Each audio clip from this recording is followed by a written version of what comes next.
All right, 7 o'clock, I call the meeting to order. Judy, you can take the roll. Okay. And number 2, approval of consent agenda A through D. Any comments or questions? Go ahead.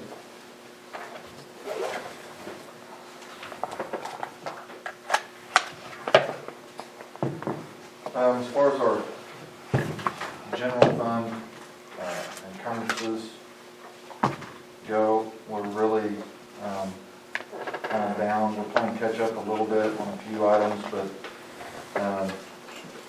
really just our basic utilities.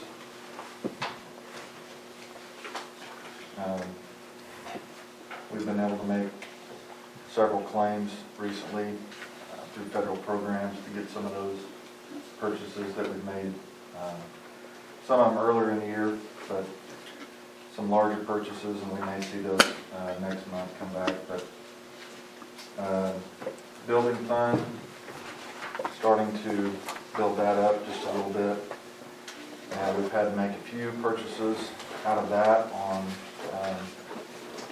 One was on one of our rental properties. We had some plumbing issues that we had to address and take care of there, and we were able to do that out of the building fund there. Child nutrition, now I may put Amanda kind of on the spot a little bit, but I think you have that summary sheet in front of you, and if you look at the lunch fund, we're starting to see a pretty good increase in that. So, and a lot of that's due to the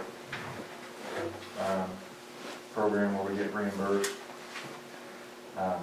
Seamless summer, am I saying that right? So, we're getting money back there and kind of able to build that up a little bit, but we hope that will be funded the way it's funded currently and last us throughout the end of the school year.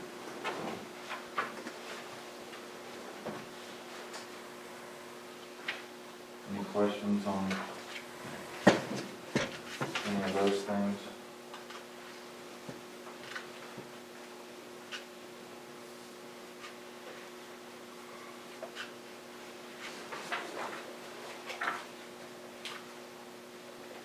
Questions on the consent agenda? I will say on the activity fund, we're doing pretty well there. Athletics has a pretty healthy amount right now. Some of that could change a little bit, just depends on what happens with our tournament. We rely on it pretty heavily to carry us through the year. We usually make a pretty decent amount of money on our basketball tournament each year, so if we get to have that. Right now, with the governor's new issuing policy where we have to limit capacity in indoor sporting events, we're going to have to put some limits and assign some tickets if we're able to have that once we come back after Christmas break. So that's something we'll kind of keep an eye on and keep an eye on that account, but that basketball tournament really kind of carries us through there. And most of our activities, their accounts are healthy. Those sponsors are doing a pretty good job fundraising when they need to, being selective about what they purchase. And me and Mr. Hickman have really kind of tried to talk to the coaches and the sponsors and get them to understand that we really need them to, kind of be self-sufficient as much as they can, be responsible with things that they're asking for and what those things that they need are and how they will benefit their programs. So it's in pretty good, activity funds in pretty good shape right now. Any other comments or questions? Consent agenda A through D? Amber's made a motion, I'll second. Judy? Littlefield? Yes. Goodwin? Yes. Parker? Yes. Swett? Number 3, proposed executive session to discuss the employment, hiring, appointment, demotion, promotion, disciplining, and resignation or any salaried employee or volunteer of the school district, 25 OS 307B1. Motion to convene. Amber's made a motion to convene, I'll second. Judy? Littlefield, Yes. Goodwin, Yes. Parker, Yes. Wright. 7:05. Judy? Littlefield, Yes. Goodwin, Yes. Parker, Yes. Wright.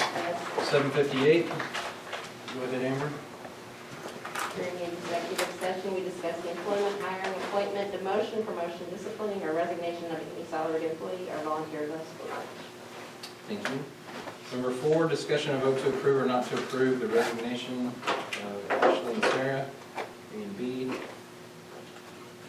Make a motion to approve. I'll second it. Shane, second. Judy? Littlefield, Yes. Goodwin, Yes. Parker, Yes. Wright. Yes. Number 5, discussion and vote to approve a resolution that will allow Stephen L. Smith Company to explore lease purchase interest rates and options. This is something that we've asked Andy Davis to look into. All we're doing is, we're not voting to refinance, we're just simply giving them permission to go out on our behalf and look into the possibility of refinancing that lease purchase and getting a lower interest rate. We currently pay 3.85%, and he's pretty optimistic that he could get something down there in the low 2s, most likely somewhere around 2.25% for us. So voting on this and approving this would just give them the permission to go out there and approach the banks on our behalf, basically. Any questions? I'll make a motion to approve the resolution. I'll second. Curtis, second. Judy? Littlefield, Yes. Goodwin, Yes. Parker, Yes. Wright. Yes. Number 6, principal reports. Well, at the elementary, we're just excited we've stayed in school this long, with just a few absences here and there, and just trying to wrap it up this week. We've got our student AR points due this week, and an AR party on Thursday, and then they're gonna have their classroom parties Friday morning. What else? We've got CPR scheduled for the whole district staff on January 4th, when we come back for professional development. Elementary's also going to do a little technology workshop. Some of our teachers that have been successful with Seesaw and Google and MobiMax are going to share their ideas with the other teachers and kind of learn from each other, just in staff professional development. And since we didn't have a Christmas program this year, we're planning a little virtual Christmas celebration to host at the end of the week, so hopefully just watch for updates. We haven't posted anything now because we want to make sure it works before we blast it out there. I'll give Jeremy's report. He's not able to be here, so basketball season has started. High school girls are 3-0. The boys are 3-1. Junior high boys are 3-1, and junior high girls are 4-0. The FFA had their labor auction recently. He said that was a great success. The speech team and FCCLA are competing virtually right now. We continue to get new students regularly, so numbers are increasing slightly and staying strong over here in this building. And he would just like to thank all the support staff and students, faculty for a great job getting us through the semester to this point.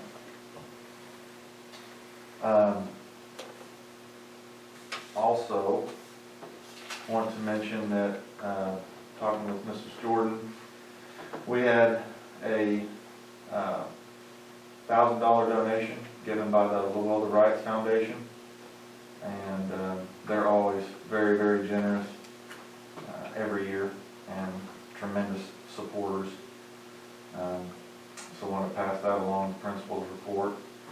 They also donate several coats every year to our kids that need those. So very appreciative of them and what they do for our school. They're very, very generous.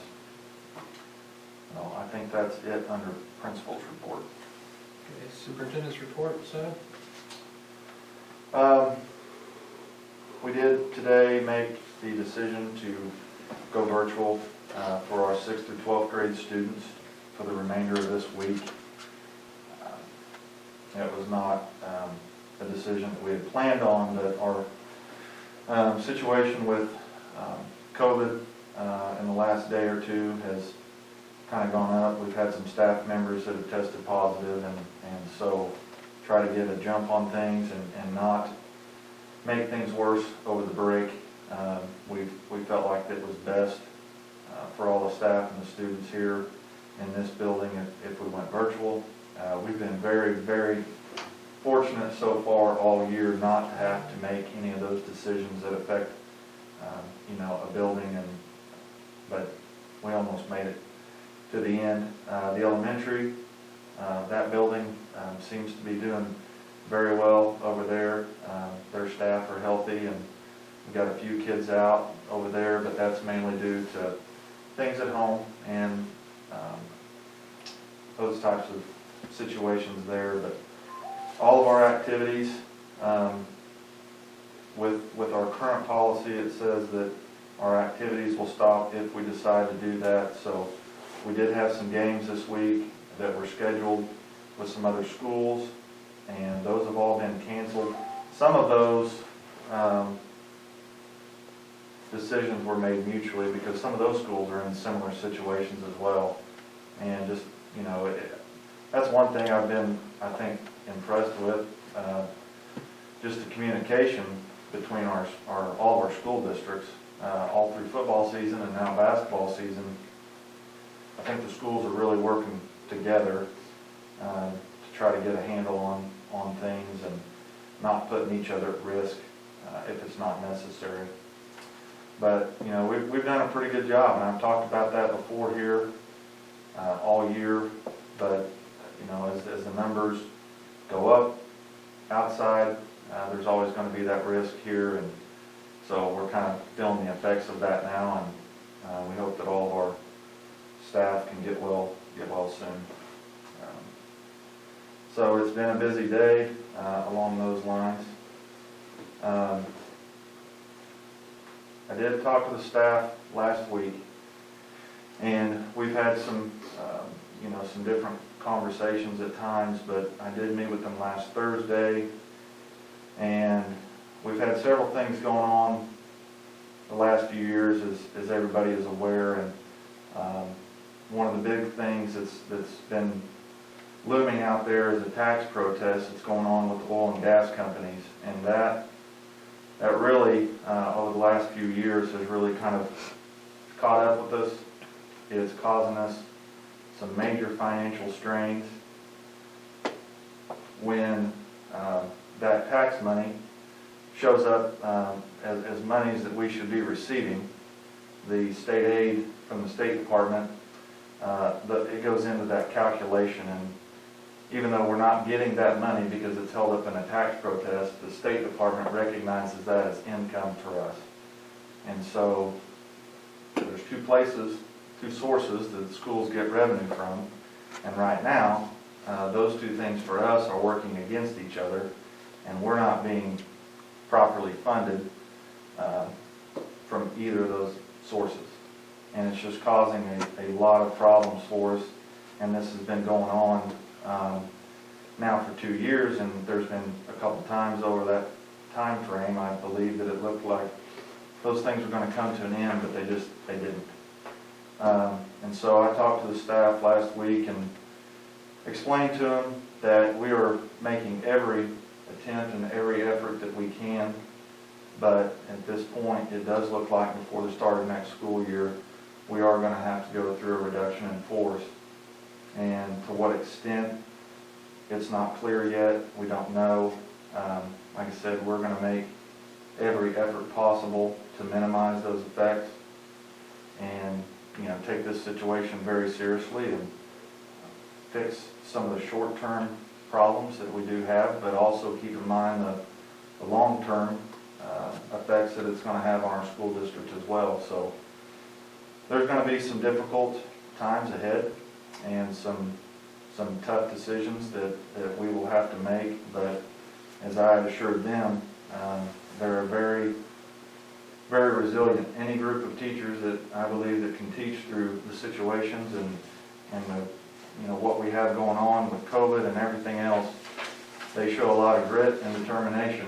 And so I know that they will be okay and they will be all right with whatever decisions that we have to make and how those things affect them. They're tough and resilient and probably one of the best teaching staffs that I think that I've ever been a part of and got to work with. But, that's kind of where we're at, and we have some things coming up. We get a large amount of our tax monies that come in January, so once we get that in, I think we'll have a little better idea of where we'll be and some more decisions that we're going to have to make soon, and then some decisions that we're going to have to make throughout that process will become a little bit clearer as we move forward. And that's always tough to hear, but like I said, it's I think that they understood. There's a lot of schools that are going through a lot of similar situations, and it's just getting tough. For years you've heard, how the funding formula and things have affected other schools. We haven't had to worry about those things as much because we're not necessarily on that formula, but just in general, in Oklahoma right now, in education and finances, things are bleak, and we're not immune to that. And so we're going to have to be resilient, and we will be, and we'll do what's best for the school district and everybody involved as we move forward and move through this situation. But I wish I had some great news, but it seems like a lot of bad news. And today was rough. Didn't want to have to make the decision that we did to go to virtual, but it was necessary and timely. And so I think that will hopefully help mitigate some things moving forward for our kids and staff. And we'll have to see what those things will look like. I do know moving forward into next semester as we get back into our activities, it's likely that with the governor coming out with the policy and the guidelines on limited attendance for activities, we're going to have to make a few changes there and probably going to have to limit some attendance to our games. As soon as we come back after break, we're going to have to start that right away. So we're going to work on those policies and what that will look like through the break with the coaches, and we'll get together and try to come up with something that makes sense and that will work for us. As always, we want to give our kids every opportunity to have their activities and enjoy school and all the things that come along with it. And it seems like there's just going to be one obstacle and hurdle after another this year. And we want to do whatever we can to give the kids the best opportunity to be able to still participate in those things. So, if we have to limit attendance or something like that, but that means that those seniors and kids still get to participate in those things. That's the main thing, is to try to give them some of those memories and do what we can for them to keep them involved in their activities, because they are very important to them, and we want to keep in school as much as we can. And like I said before at previous meetings, we've done a really good job, but we just got a little hiccup here and we need to get through it. And I think we've made the right decisions today to help us do that. And then I hope everybody can have a safe and healthy holiday break, and then we'll get back in January and hit the ground running again. Thanks, Bryce. Number 8, any new business? There is no new business. I'll make a motion to adjourn. Well, I made it. Second. Okay. Switched it up. Littlefield, Yes. Goodwin, Yes. Parker, Yes. White. Yes. 8:13.